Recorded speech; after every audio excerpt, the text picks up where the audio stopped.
Energy stored in a capacitor के topic पे हम यहाँ पर अभी डिस्कशन करेंगे आज। स्टार्ट में जब हमने इंट्रोडक्शन किया था कैपेसिटर का, तो वहाँ पर हमने ये मेंशन किया था कि ये कैपेसिटर जो है वो एक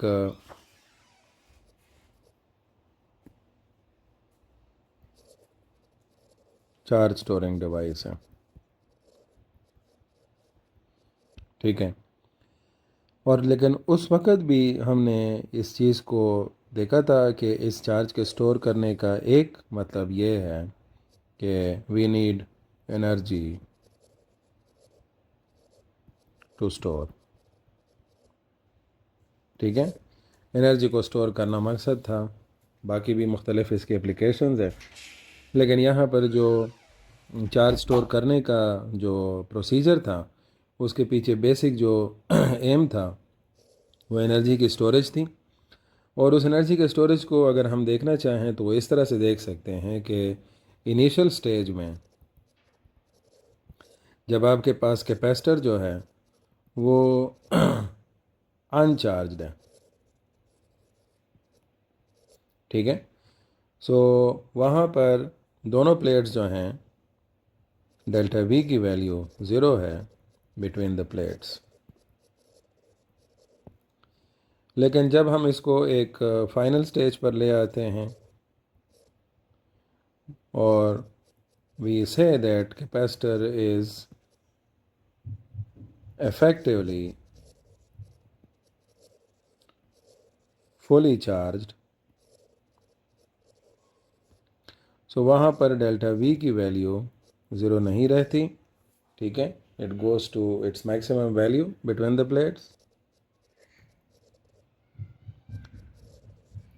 और ज़ाहिर है जब आपके पास डेल्टा वी की वैल्यू ज़ीरो नहीं है अब, तो हम इस चैप्टर के स्टार्ट में से ही ये बात बार बार मेंशन कर रहे हैं कि वी जो है that is W by Q. तो इसका मतलब ये हुआ कि जो डेल्टा वी की वैल्यू यहाँ पर हमारे पास ज़ीरो नहीं आ रही, तो इसका मतलब ये है कि हम बार बार वर्क करते जा रहे हैं। ठीक है। This is the work which is performed on these charges to be deposited on the plates.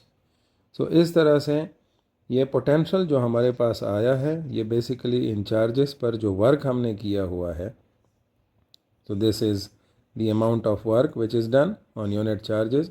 तो वहाँ से हमारे पास इस पोटेंशियल की डेवलपमेंट बनकर आई है।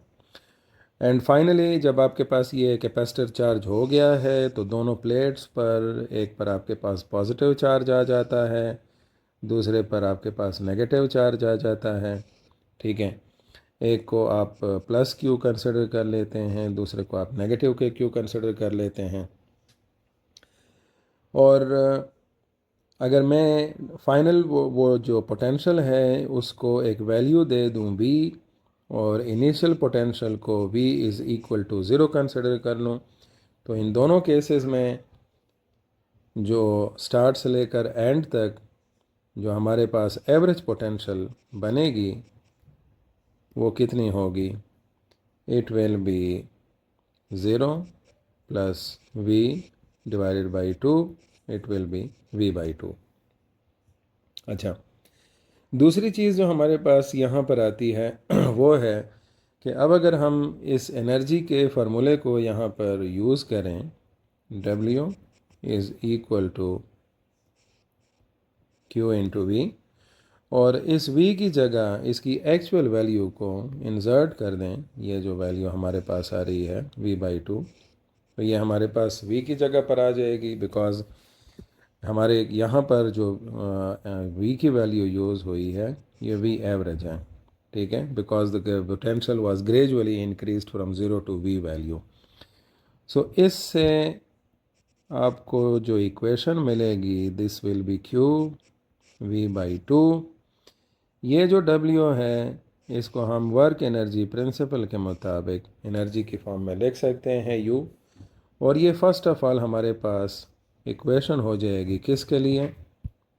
This will be the result which we can write that U is the energy stored on the plates। ठीक है,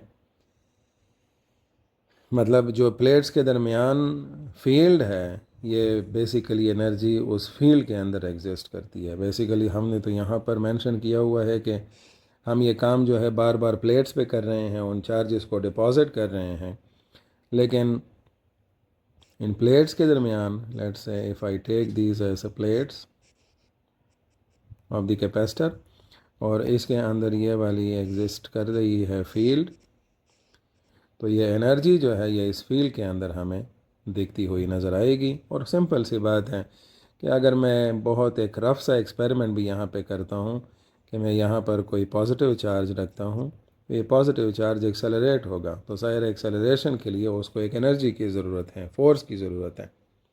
अच्छा, दूसरी बात, जब हम यहाँ पर एक तो हमारे पास इक्वेशन आई है u is equal to Q V by two. अब इसमें चूँकि इस पूरे सिनेरियो में c, q और v ये तीन वेरिएबल्स यूज़ होते हैं। सो इस तरह से हम इसको मुख्तलिफ़ फॉर्मेट्स में रिप्रेजेंट कर सकते हैं। लाइक इफ़ अगर यहाँ पर मैं q is equal to C V की वैल्यू को इंसर्ट कर दूँ, ये वाली वैल्यू मैं q की जगह लगा दूँ, तो ये रिज़ल्ट हमारे पास इस तरह से आएगा, u is equal to q की जगह आप लगा लें c, v by two already available होगा, it will become C V square by two. ये आपके पास इसका दूसरा पैटर्न हो जाएगा। और अगर आप इस इक्वेशन में v की जगह q बाई सी लगाते हैं, ठीक है, v is equal to q by C, so ये हमारे पास नया रिज़ल्ट आ जाएगा। c अपनी जगह पर छोड़ दें, q स्क्वायर, 2 अपनी जगह पे हो जाएगा, c स्क्वायर, एक आपके पास यहाँ पर c कैंसिल हो जाएगा, ठीक है, and that will become q square by 2c। तो चाहे आप इसको इस फॉर्मेट में देखते हैं या आप इसको इस फॉर्मेट में देखते हैं या आप इसको इस फॉर्मेट में देखते हैं, ये तीनों इक्वेशंस हैं मुख्तलिफ। सी, क्यू और वी में से कोई भी डाटा आप इसको यूज़ कर सकते हैं और वहाँ से एनर्जी स्टोरेज की वैल्यू को हासिल किया जा सकता है। अच्छा, अब यहाँ पर हमने एक पॉइंट रेज़ किया और वो ये कहा कि द एनर्जी इज़ स्टोर्ड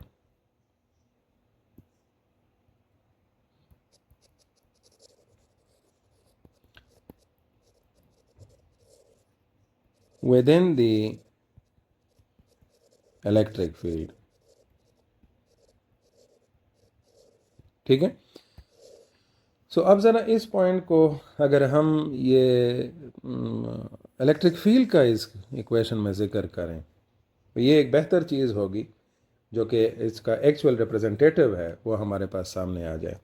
तो उसके लिए हम क्या कर सकते हैं, उसके लिए ऑलरेडी हमारे पास एक रिज़ल्ट अवेलेबल है v is equal to E D का, ठीक है, पोटेंशियल ग्रेडियंट के टॉपिक्स हैं। और दूसरा रिज़ल्ट हमारे पास अवेलेबल है c is equal to A epsilon not epsilon R by D, capacitance के टॉपिक्स हैं। और इन दोनों वैल्यूज़ को हम उठाकर डालते हैं, ऐड उसमें पुट करते हैं, किस में, सी वी स्क्वायर में, ठीक है। सो यू की इक्वेशन आपके पास अवेलेबल है C V square by two. Put these values, C की वैल्यू और वी की वैल्यू यहाँ पर पुट कर दें, हमारे पास रिज़ल्ट आ जाएगा। पहले सी की जगह पर वैल्यूज़ लिख दें, so it will become A epsilon not epsilon R by D, ये सी की जगह आ जाएगा और डिनोमिनेटर में आपके पास 2 आ रहा है, ठीक है। और दूसरी जो वैल्यू है वो आपके पास वी स्क्वायर की हो जाएगी, सो वी स्क्वायर आपके पास आ जाएगा ई स्क्वायर डी स्क्वायर, ठीक है। अच्छा, इसमें एक जो डी है वो हमारे पास यहाँ पर कैंसिल हो जाएगा, U will be equal to A epsilon naught epsilon r E square by 2, और यहाँ पर एक डी भी हमारे पास बचा है। इस ए और डी को अगर आप मल्टीप्लाई कर, ज़ाहिर यहाँ पर मल्टीप्लाई हो रहे हैं, so epsilon not epsilon R E square, और ए डी का जो डायमेंशन है वो वॉल्यूम के बराबर हो जाएगा, cubic metre, and that will be the volume of the whole region in which the energy is stored. So आपके पास जो इक्वेशन यहाँ पर बनेगी, ठीक है, एक इक्वेशन तो आपके पास ये वाली बन रही है, u is equal to epsilon not epsilon R E square A D जो कि वॉल्यूम के बराबर है डिवाइडेड बाई 2। ये टोटल एनर्जी है जो इस इन प्लेट्स के दरमियान स्टोर्ड है, ठीक है। अब इसकी डिपेंडेंस में क्या क्या चीज़ें शामिल हैं, यहाँ पर आपको एप्सिलॉन आर की वैल्यू नज़र आ रही है, मीडियम कौन सा आपने यूज़ किया हुआ है। फील्ड जितनी ज़्यादा स्ट्रॉन्ग से स्ट्रॉन्ग होगी आपके पास ज़्यादा एनर्जी स्टोर होगी, ठीक है। और volume A D is the whole volume, volume आप जितना इंक्रीज़ करेंगे आपके पास स्टोरेज जो है वो ज़्यादा होता जाएगा।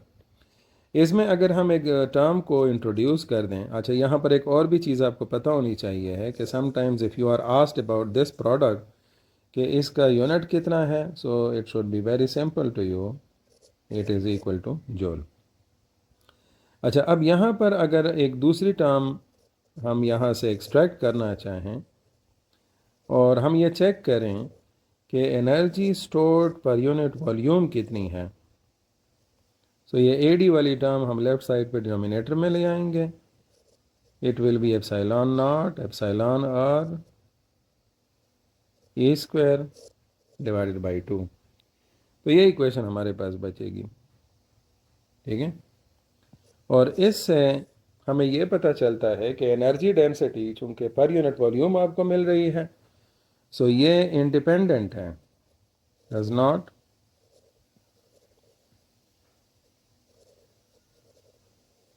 डिपेंड अपॉन वॉल्यूम, क्योंकि ये आपके पास पर यूनिट वॉल्यूम की वैल्यू है। तो ये जो नई टर्म हमारे पास बनेगी इसका यूनिट भी हमें मालूम होना चाहिए है, it will be joule per cubic metre, ठीक है। So energy density will not depend upon the volume because it is per unit volume, और जो टोटल एनर्जी स्टोर्ड है वो आप वॉल्यूम बढ़ाते जाएंगे तो ऑटोमेटिकली इट विल इंक्रीज। सो ये एक वो उस कॉन्सेप्ट की तरफ अभी हम मूव कर गए हैं जो पॉइंट हमने स्टार्ट में इनिशिएट किया था, the storage of charge on the plates of the capacitor, कि बेसिकली हम यहाँ पर उसकी एनर्जी स्टोरेज की बात कर रहे हैं और उससे ज़ाहिर फ्यूचर में मुख्तलिफ़ किस्म के काम हम ले सकते हैं। आई होप सो ये energy storage on the capacitor वाला इशू रिजॉल्व हो चुका होगा। इस पर अगर कोई आपकी क्वेरीज होती हैं तो वो कमेंट सेक्शन में आप पूछ सकते हैं। Thank you.